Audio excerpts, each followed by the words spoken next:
Merhaba dostlar. Orion Games kanalına hepiniz hoş geldiniz. Nasılsınız? İyi misiniz? Umarım herkes iyidir. Bu videoda Kaos Küpü güncellemesiyle oyuna yeni eklenen mağara biyomu, sülfür mağaralarını ve bu biyoma özel birçok özelliği bulunan yeni canlımız sülfür küplerini inceleyeceğiz. En detaylı ve en hızlı şekilde bütün bilgileri size aktaracağım. Daha sonra bir farm kuracağız. Önceki bölümde yaptığımız mega ağaç farmı için redstone sıkıntısı çekmiştim. Şu an kasabildiğim tek yer baskın farmımız ama çok etkili olmuyor. Sürekli kötü kehanet şişelerini kafaya çekmem gerekiyor, baskını takip etmem gerekiyor falan filan ve ihtiyacım olan redstone toplamam da uzun sürüyor. Bu videoda bu sıkıntıdan kurtulup tamamen AFK çalışan Bedrock'taki en verimli cadı farmını kuracağız. Neyse lafı daha fazla uzatmadan her zaman dediğimiz gibi hadi işe koyulalım.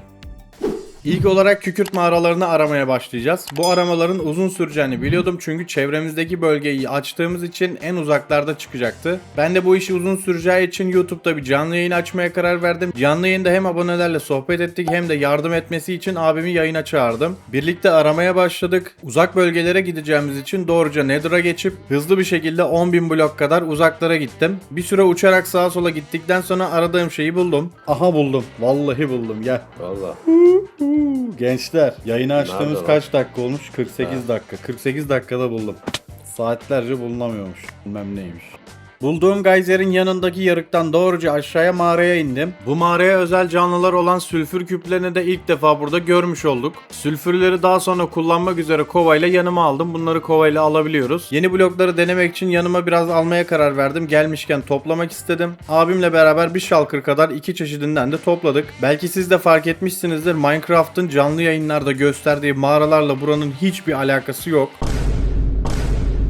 Yayın süresince biraz daha aradım ama bulamadım. Daha sonra şu anki hardcore dünyamda deneme sürümünü kullandığımı fark ettim. Sülfür mağaralarını deneme özelliklerinden açabiliyorduk. O şekilde yapmıştım. Bu geyserlerin işte değişik büyük mağaraların falan olduğu sürümü bulabilmem için ön izleme sürümünü kontrol etmeye karar verdim. Bu arada ben videoyu daha erken bir tarihte çekmiştim. O yüzden ön izleme güncellemesinden baktım. Şu an tam sürüme de yayınlandı. Tam sürümden de bunları deneyimleyebilirsiniz. Ön izleme sürümüne geçtim. Yeni bir dünya oluşturdum. Ve tam da tahmin ettiğim gibiymiş. Ön izleme sürümünde geyserleri ve büyük mağaraları bulabildim. Şimdi gelin ön izleme sürümündeyken bu güncellemenin bütün yeniliklerinden bahsedelim. Sülfür mağaralarını bulabilmek için dünyalarınızda gezerken gözünüzü dört açmanız lazım. Çünkü yeryüzünde sülfür geyserlerini bulduğunuz zaman mağarayı da buldunuz demektir. Bu geyserler farklı boyutlarda oluyor ve boyutlarına göre de nadirlik seviyesi değişiyor. Buraların etrafında genel olarak granit, tüf ve yeni bloklarımız olan sinabar ve sülfür blokları yer alıyor. Sülfür çivilerini de burada görmek mümkün.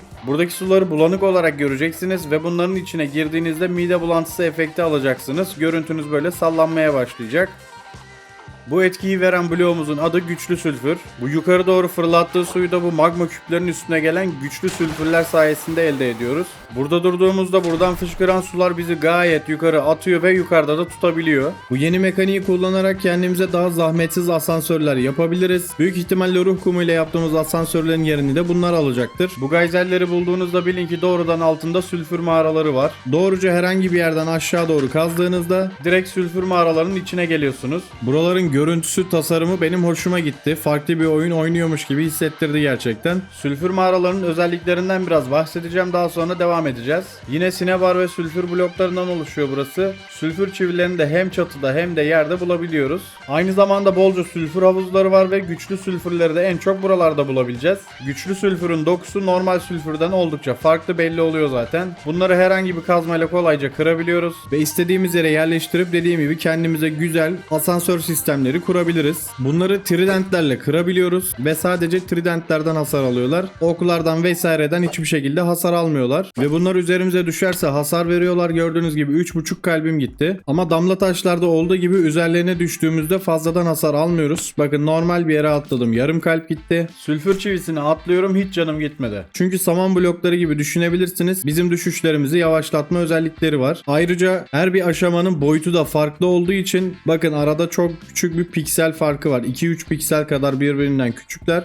O yüzden bunların üzerine de tırmanabiliyoruz. Bakın merdivene çıkıyormuş gibi çıkabiliyorum bu şekilde. Bu sülfür çivilerinin bir özelliği daha var. 4 tanesini bir araya koyduğumuzda bir tane sülfür bloğu elde edebiliyoruz. Bu şekilde bunları üretimde kullanmak da mümkün. Sülfür çivisiyle alakalı son bir bilgi vereceğim. Gezgin tüccarlarda aynı sivri damla taş sattıkları gibi bir zümrüt karşılığında 2 tane sülfür çivisi satacaklar. Bunlar zamanla büyüyen yapılar. En üste ve en alta koyarsanız zamanla bu şekilde birbirlerine tam olarak tutunacaklardır. Bu da oyuna gerçek mağara havası katmış bence. Benim hoşuma gitti bu özellik. Diyelim ve bir sonraki incelememize geçelim.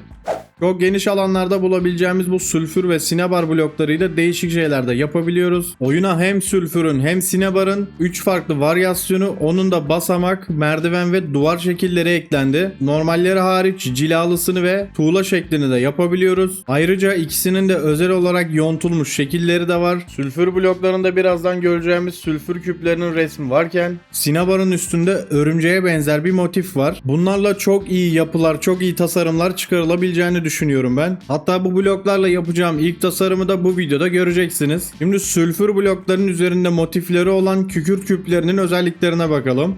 Sülfür küpleri sadece sülfür mağaralarında ortaya çıkacaklar. Buraların özel canlıları olacaklar yani. Bu canlılar tamamen pasif yaratıklar. Siz onlara saldırsanız bile dönüp size saldırmayacaklar. Sülfür küplerini kestiğinizde yine iki parçaya bölünecekler. Magma bloklarında olduğu gibi ve diğer canlılarda olduğu gibi büyümeleri de 20 dakika sürecek. Bebekleri peşinize takıp beslemek için balçık toplarını kullanabilirsiniz. Büyümelerini beklemek istemiyorsanız da bolca besleyerek büyümelerini de sağlayabilirsiniz. Hiç büyümesinler, ufak kalsınlar isterseniz diğer canlılarda olduğu gibi bu bebeleri kara hindibayla beslediğiniz zaman sonsuza kadar aynı şekilde kalacaklar, büyümeyecekler. Büyüklerin sizi takip etmesini istiyorsanız da MD bloklar belirli. Bu canlılar içlerine blokları alabiliyorlar. Bakın gördüğünüz gibi sağ tıkladım ve direkt içine geçti. Her blok türünün farklı değerleri var. Bunları da ekrana koyuyorum. Oradan ne işe yaradıklarını, hangi blokları emdiklerini vesaire görebilirsiniz. Eğer elinizde emdikleri bloklardan birini taşıyorsanız doğruca bakın size doğru gelecekler. Sizi takip etmeye başlayacaklar.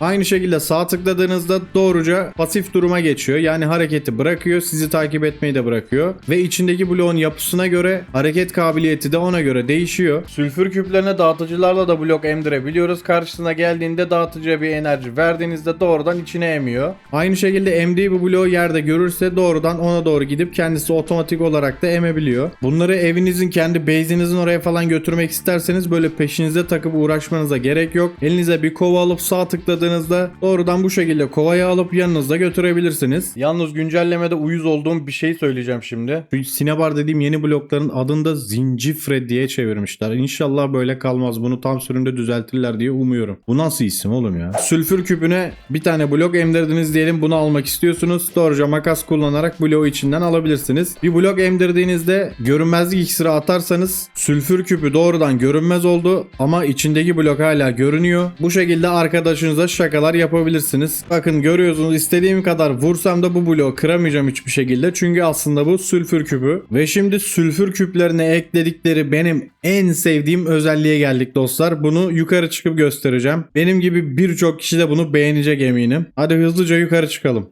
Evet, diyelim ki sülfürümüzü aldık ve yeryüzüne geldik. Bunlara doğrudan TNT yutturabiliyoruz dostlar. Aynen öyle. Yani bir nevi kendimize el bombası yapabiliyoruz artık. Normalde TNT'yi tutuşturabilen her şeyle bunu tutuşturuyoruz. Ve daha sonra uzaklaştırılıp bu şekilde patlatıp bir 5-6 saniye sürüyor. İstediğimiz yere anında saldırı düzenleyebiliriz. Ne kadar hızlı vurursanız o kadar uzağa gidiyor bunlar. Bakın geri tepme olan bir kılıçla vurduğumda yaklaşık 3 blok kadar gitti. Ama saldırı büyüsü olan bir mızrakla vurduğumda bakın darbeyle ne kadar uzağa gitti. Bu sayede gerçekten bunları el bombası gibi kullanma şansımız var. Oğlum nereye uçtu lan? Oha. Ha, bu köşeye gitmiş. Bombanın pimini çektim. Coşkuyu verdim. Ve doğrudan buradan ta köye kadar hedef alabilmiş oldum. Mükemmel eğlenceli bir canlı olmuş. Tabii en kritik yerini hala size göstermedim. Benim en sevdiğim noktaya şimdi geçiyoruz. Gelin son olarak ona da bir göz atalım. Bir iki ufak şey söyleyeceğim. Daha sonra video farmla devam edelim.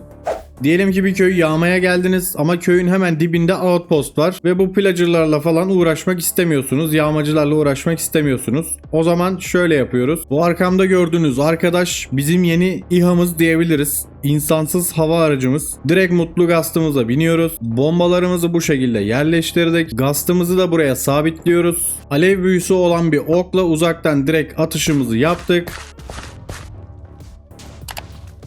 Çok iyi oğlum ya. Bu sayede istediğimiz hedefi doğruca vurabiliyoruz. Bu özellikle çevrim içi sunucularda yapabileceğiniz tuzakları, saldırıları falan bir hayal etsenize, mükemmel olmuş. Bu özellik gerçekten çok iyi. Şimdi son olarak bir şeyden daha bahsediyorum hızlıca. Sülfür küplerine magma blokları da yedirebiliyoruz. Ama bunları yedirdiğinizde dikkatli olmanız lazım. Çünkü nasıl magma bloklarına değdiğimizde, üstüne bastığımızda falan bize hasar verebiliyorsa, sülfür küplerinin içindeyken de aynı şekilde hasar vermeye devam ediyor. Yine bununla da değişik bir mini oyun çıkartabiliriz. Bu yeni canlılarla yapabileceklerimizin sınırı gerçekten yok. Çok farklı mini oyunlar vesaire düzenlenebilir. Ben de bir tane hazırlamak ve abonelerle birlikte bu mini oyunları oynamak istiyorum. Bu haberleri ve bu etkinlikleri kaçırmamak için de kanala abone olup bildirimleri açıp bunlardan haberdar olabilirsiniz. Yeni güncelleme ile ilgili bize aktarılan her şey bunlardı. İncelemesini ve tanıtımını da bu şekilde yapmış olayım. Şimdi videomuzun ikinci kısmı olan farm kısmına geçelim dostlar. Hızlıca hardcore dünyama geçip geliyorum.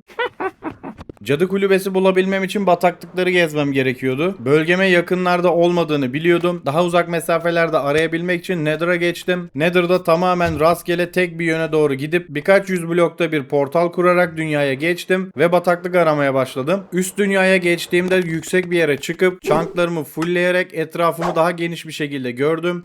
Sağa sola uçup aramaktansa en hızlısı bu şekilde oluyor. Size de bunu tavsiye ederim. Belli bir yapı veya biyom aradığınızda bu taktiği kullanabilirsiniz. Tabi bulduğum her bataklıkta cadı kulübesi yoktu ama yaklaşık 2 saat kadar aradıktan sonra işimi görecek bir bataklık nihayet buldum. Aha buldum be. Hele şükür arkadaş ya. Of, tam işime yarayacak gibi bir tane bulabildim nihayet. Bir de oyun böyle kasmasa. Her güncellemede şu oyunu bozup duruyorlar. Beni iyice sinir ediyorlar ya. Girişin nerede senin ha? Gel bakalım cadı.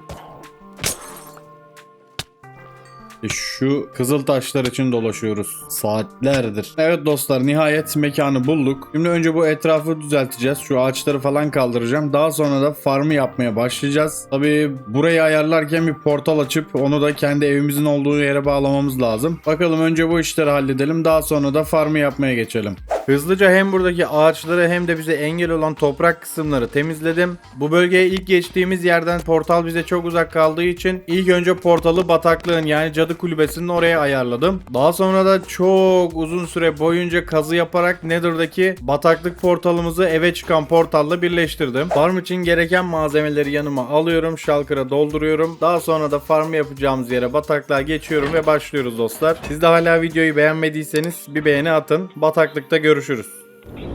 Evet, şimdi bütün malzemeleri hazırladım, geldim. Size en kolay yapılan cadı farmını göstereceğim. Beni izleyenler bilir, bunu daha önce çok defa anlattım. Bedrock sürümünde bütün mobların doğma yerleri, spam noktaları belli oluyor. Bazı farmlarda da bunları göstermiştim, açıklamıştım. Cadı kulübelerinde de cadıların doğduğu blok, şu eşya yapma masası var ya, onun öndeki bir değil, ikinci blok doğma noktaları oluyor. Bunu test etmek için şöyle yapabiliriz. Buraya bir tane blok koydum. Hemen bir blok daha koyuyorum. Sonra üzerine bir tane cam koydum bak. İnce cam. Sonra etrafını kapatabilirim. Burayı bu şekilde komple camla çeviriyorum. Hemen bir üstüne çıktım. Yukarıdan görebilmek için açıyorum burayı şimdi. Ön tarafa geliyorum. Şuranın balkonu var ya. Buradan yukarı 42 blok çıkacağız. Böyle iskeleyi ayarlayayım 42'ye. Tamam. Bunların hepsini koyduğumda gereken noktaya çıkmış olacağım. Bu yükseklik cadıların spawn olması için, böyle en hızlı şekilde spawn olması için gereken yükseklik oluyor. Farmın verimini arttırabilmek için siz de bu yüksekliği kullanın. AFK durmak için yani. Burayı kapatacaktım bak, unuttum. Böyle renkli cam kullanıyorum ben, hem içeri ışık geçirmesin hem de yukarıdan veya sağdan soldan baktığımızda görelim istiyorum. Hemen şu açık kalan diğer yerleri de kapatalım. Buradaki ışığı bir bitirelim. Aynı şekilde buralara da cam koyacağım. Ön tarafı da kapattığımda bakın burası ne kadar karanlık oldu, gördünüz mü? Burayı şimdilik açıyorum. Şu kaldırdığım ince camları da yerleştireceğim böyle. Her yere koydum. Şimdi üste çıkabiliriz. Bir tane gece görüş içeyim ben. Evet, cadımız spawn oldu. Bu zombileri falan takmayın. Bunları sonradan halledeceğiz. Burada zombi de spawn oldu. Bu tarafları kapatacağız. Sadece bu cadıların spawn olacağı yer açık kalacağı için bunlar orada doğamayacak. Farmın verimini düşüremeyecek yani. Burada ikişer üçer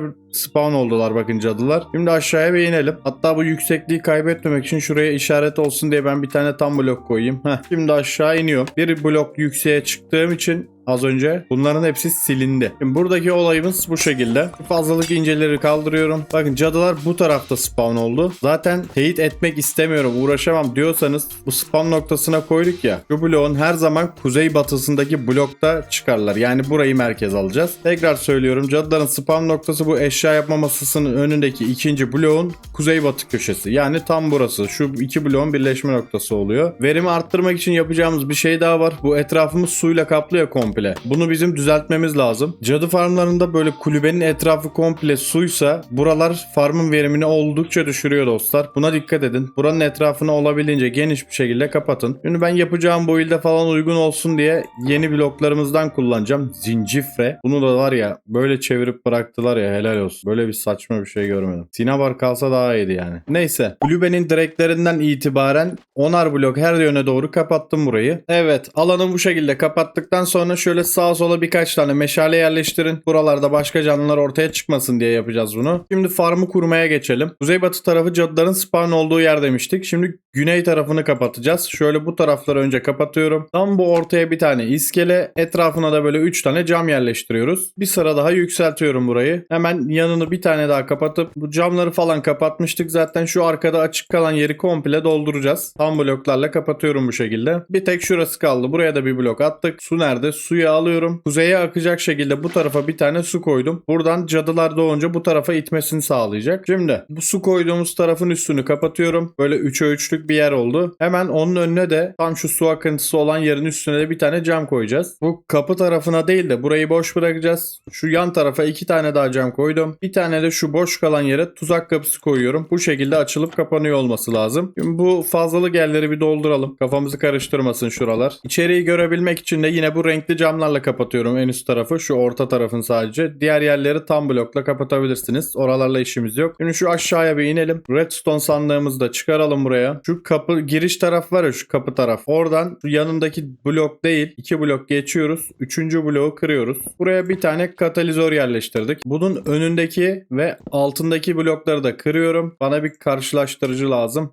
Karşılaştırıcıyı buna bakacak şekilde koydum. Bunu da ters yapıyorum. Yani açık konuma getiriyorum. Hemen önüne de 2 blok çekebiliriz böyle. Bir tane şalter alıyorum. Bu katalizörün altına koyacağız bunu. Şunu açtığımda buraya enerji geliyor olması lazım. Bakıyorum aynen. Buraya koyduğunuz kızıl taşlar yanıp sönüyorsa şu an enerji var demektir. Ön tarafa bir geçelim. Bak burayı kapatmayı unutmuşuz. Tamam, içerisi iyice karanlık olacak. Şuraları kıralım. Bir de bunu aldık mı şuraya da kızıl taşlarımızı çekeceğiz. Buradaki sinyali uzatacağız yani. Hop, içerideki tuzak kapısı çalışmaya başladı. Bu bizim öldürücü sistemimiz olacak. Aynen öyle, mis gibi çalışıyor. Bunun çalıştığını gördük. Şimdi bunu aşağıdan kapatabilirim. Nerede o şalter?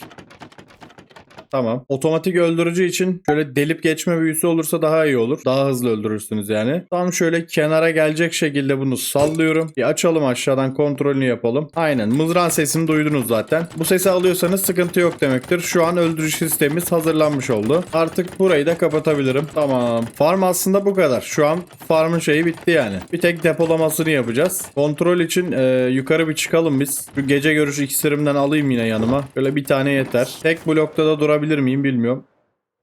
Durdum. Güzel. Evet. Cadılar spawn olmaya başlamış bile. Bakın ne kadar hızlı geliyorlar, gidiyorlar. Anında. Saniyesinde öldürüyor yani. Bu sistem gerçekten çok hızlı çalışıyor. Verimi arttırmak için yapmamız gereken bir iki şey var. Onları da söyledim zaten size. Bu şekilde yaparsanız efsane bir farma sahip olmuş olacaksınız. Şimdi şöyle yapıyoruz. Gece olmuş bu arada. Ha. Bu AFK noktamızı şey yapalım. Böyle tam şu cadıların spawn olduğu noktaya denk gelecek gibi ayarlayalım. Tam onların tepesinde beklemiş olalım yani. Şu blok iyi gibi. Arkadakileri kaldır. Ne oluyor aşağıda? Devam. Tamam. Şimdi şöyle yapalım. Depolamayı yapacağız. O yüzden farmı bir kapatalım, tamam mı? Bir de önce uyuyalım. Gündüz olsun. Şimdi depolamayı inşa edecektik ama çok önemli bir şey unuttum. Depolamada redstone'lar yerine bakır golemleri kullanacağım. Ama yanımda onlara spawn edecek malzeme getirmemişim. Hemen bir saniyede eve gidip geliyorum.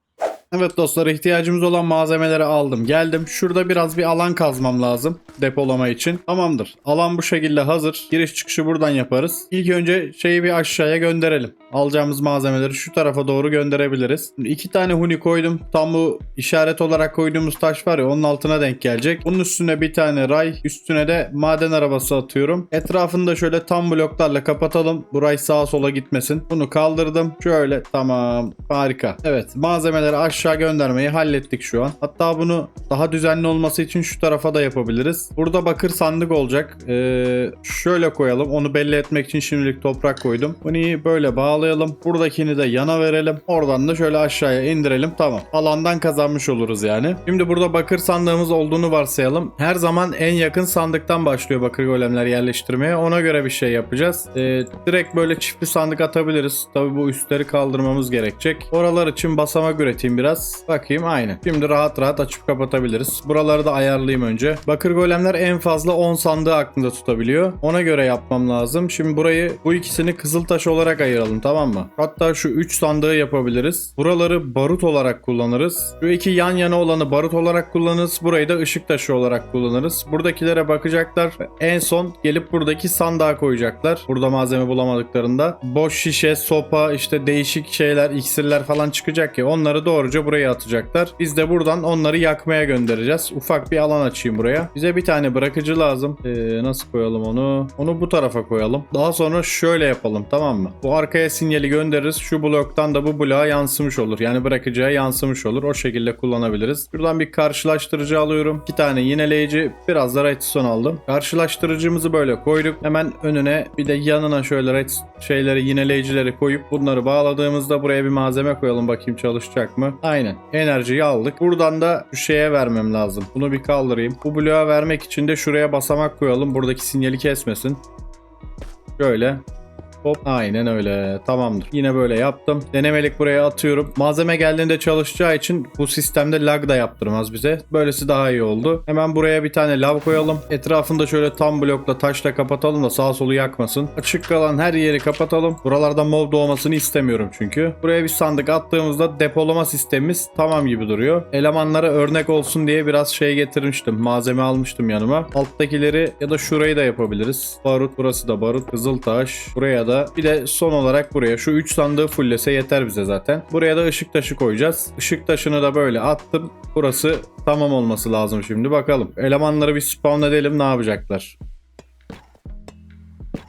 Oğlum çekil oradan be. Tamam, buraya çiftli sandığımızı da attık. Yukarıdan farklı bir malzeme geldi. Bakayım bunu ekleyecek mi bir yere? Orada bulamadı. Üste geçti. Orada da yok. Aynı şekilde alttakini bulamazsa üsttekine geçiyor. Burada da bulamadı o malzemeden. Şimdi buraya geçti. En son oralarda olmayan malzemeyi hop buraya atacak.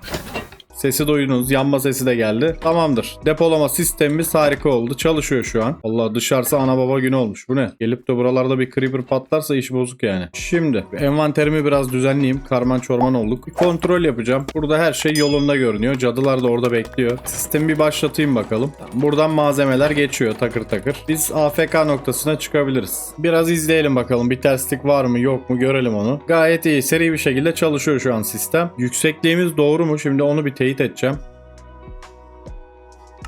Bakayım. Aynen. Lan niye kayboluyor? Bak şuradan itibaren buranın altı çalışmıyor, tamam mı? Bu suyun altında, bu kulübenin altında falan şey varsa, mağara bilmem ne varsa oralarda zaten canlı spawn olmayacak. Ve bu sayede bu farmın verimi daha da artmış olacak. Ona göre bir yükseklik ayarladık. Kontrolümüzü de yapmış olduk. Tamamdır. Farm gayet iyi bir şekilde çalışıyor dostlar. Bir inip şeye bakacağım. Elemanlar ayırmayı yapabildi mi yapamadı mı, nasıl oldu? Oo, buraya bir stack gelmiş bile. Bir stackten biraz fazla hatta. Tamam, o dolunca bunlara geçecekler. Barut henüz gelmemiş. Işık taşı gelmiş. Hop, bunu gönderdi. Fazlalık yandı. Tamam. Bunun elinde ne var? Örümcek gözü. Tamamdır. Depolamada da sıkıntı yok. Gayet güzel. Sistemi şuradan durduruyorum. Mızrağımız da yerinde. Farmımız gayet iyi bir şekilde çalışıyor dostlar. Şimdi buraya kendi tarzımızda bir build yapacağız. Şu gördüğümüz yeni bloklar var ya, build'de bunları kullanacağız. Değişik renklerde falan böyle değişik şekilleri, varyasyonları var. Onları kullanacağım. Umarım beğenirsiniz. Şimdi sizi sinematik çekimlerle baş başa bırakayım. Daha sonra da videoyu kapatırız artık. Herkese iyi seyirler.